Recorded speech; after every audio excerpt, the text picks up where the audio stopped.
Big pass Tamil season 9 புதன்கிழமை episode ரொம்பவே சூப்பராக முடிஞ்சுது. நேற்று நம்ம ஏற்கனவே பார்த்துருந்தோம். பிக் பாஸ் வீடு இப்போ ஒரு கோர்ட் செட்டப்பில் மாறியிருக்கு, ஒரு வழக்காடும் மன்றமாக மாறியிருக்கு.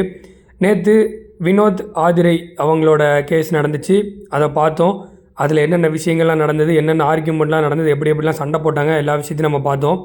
இன்றைக்கி முதல் வழக்காக ஆதிரை எஃப்ஜே மேலே வழக்கு தொடுத்துருந்தாங்க. வழக்கு என்ன அப்படின்னா, எஃப்ஜே என்னை யூஸ் பண்ணிவிட்டு நல்லா ஏமாற்றிட்டு விட்டுட்டான்.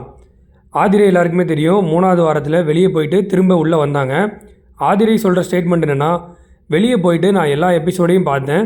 அதில் எஃப்ஜே நான் வெளியே போனதுக்கப்புறம் ஆதிரை தான் என்னை லவ் பண்ணுங்க அப்படின்னு சொல்லி எஃப்ஜே பின்னாடி வந்ததா வியானா கிட்ட, ரம்யா கிட்ட எல்லாருக்கிட்டையுமே சொல்லியிருக்கான் அப்படின்ற மாதிரி ஒரு குற்றத்தை வைக்கிறாரு.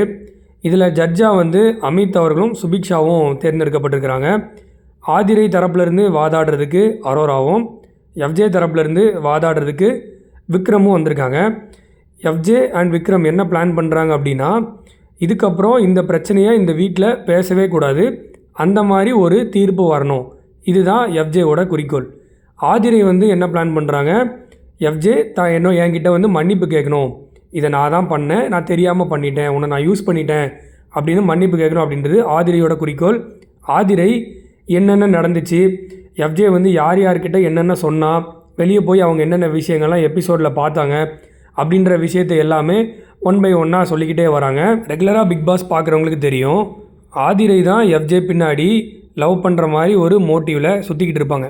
ஆனால் இப்போ என்ன சொல்கிறாங்க, நான் எஃப்ஜே பின்னாடி போகல, எஃப்ஜே என்னை வச்சு கேம் ஆடிட்டா அப்படின்ற மாதிரி அவங்க வெளியே போனதுக்கப்புறமும் நிறையா பேட்டி கொடுத்துருந்தாங்க. அதை பார்த்துருந்துருப்பீங்க.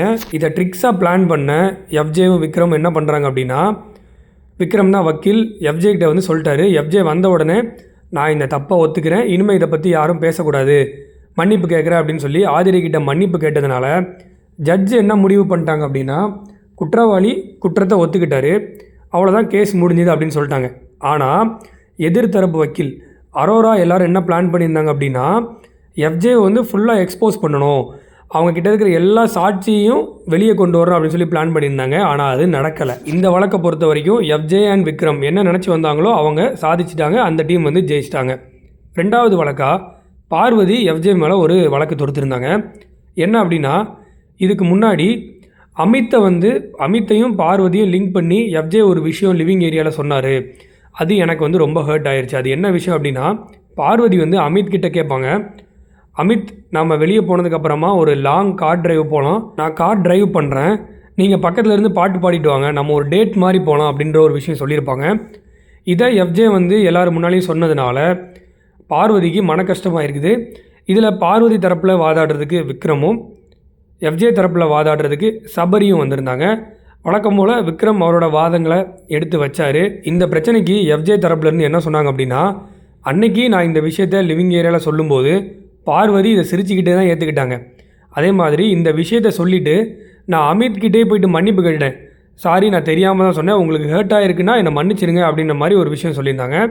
அதே மாதிரி நான் பார்வதிக்கிட்டேயும் தெரியாமல் நடந்துருச்சு அப்படின்ற ஒரு விஷயத்த சொன்னேன், ஆனால் சாரி கேட்கல. பார்வதி என்ன சொல்கிறாங்கன்னா, எஃப்ஜே என்கிட்ட சாரி கேட்கல, அவன் தெரியாமல் நடந்துருச்சு அப்படின்ற மாதிரி தான் சொன்னான் அப்படின்னு ஒரு விஷயத்தை சொல்கிறாங்க. இந்த வழக்கில் விசாரித்த 2 நீதிபதிகளும் என்ன தீர்ப்பு கொடுக்குறாங்க அப்படின்னா, எஃப்ஜே பார்வதியை பார்த்து அப்படி சொன்னது தப்பு, அதனால் அவங்க மனசு கஷ்டப்பட்டிருக்கு.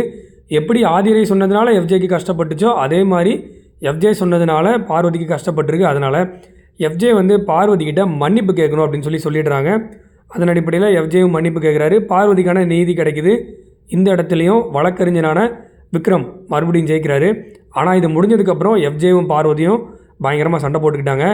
எஃப்ஜே பார்வதி இப்போ வீட்டுக்குள்ளே லவ் பண்ணிட்டு சுற்றிட்டு இருக்கிற எல்லா விஷயங்களுமே சொல்லி காமிச்சார். என்னதான் இருந்தாலும் அது உண்மை. அன்னைக்கு இந்த பிரச்சனை நடக்கும்போது எஃப்ஜே விளையாட்டாக சொல்லும்போது பார்வதி அதை சிரிச்சுக்கிட்டே தான் ஏற்றுக்கிட்டாங்க.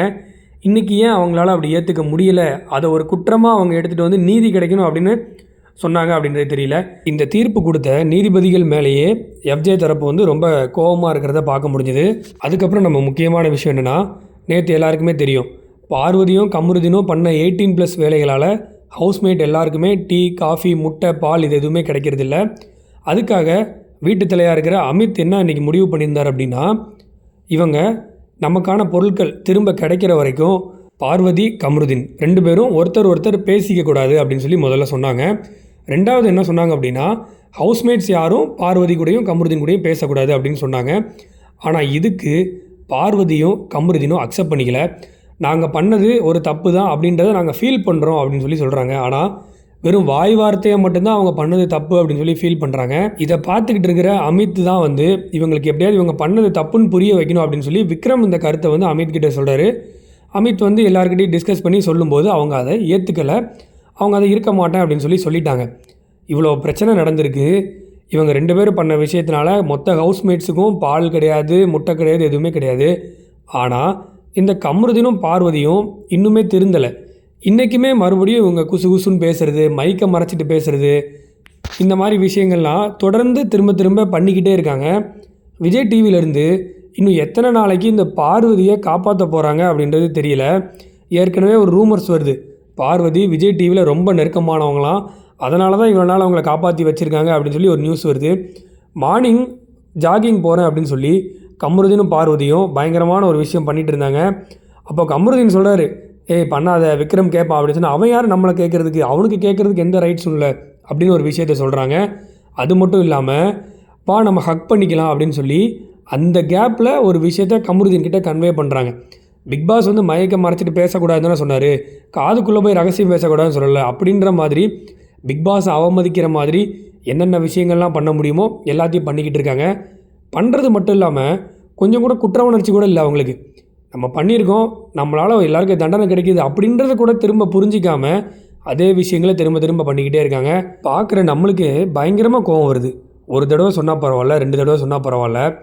இதில் எபிசோடு பார்க்குறவங்களுக்கு நிறையா விஷயங்கள் தெரியாது. இப்போ இந்த கட்டி பிடிச்சி கிஸ் பண்ணுற சீன்லாம் வந்து லைவ் பார்க்குறவங்களுக்கு தான் தெரிஞ்சிருக்கும். இந்த எபிசோடு மட்டுமே பார்க்குறவங்க இன்னும் பார்வதியை நல்லவன்னு நம்பி ஓட்டு போட்டுட்டு இருக்கிறதுனால தான் அவளை இன்னும் காப்பாற்றி வச்சுருக்கிறாங்க.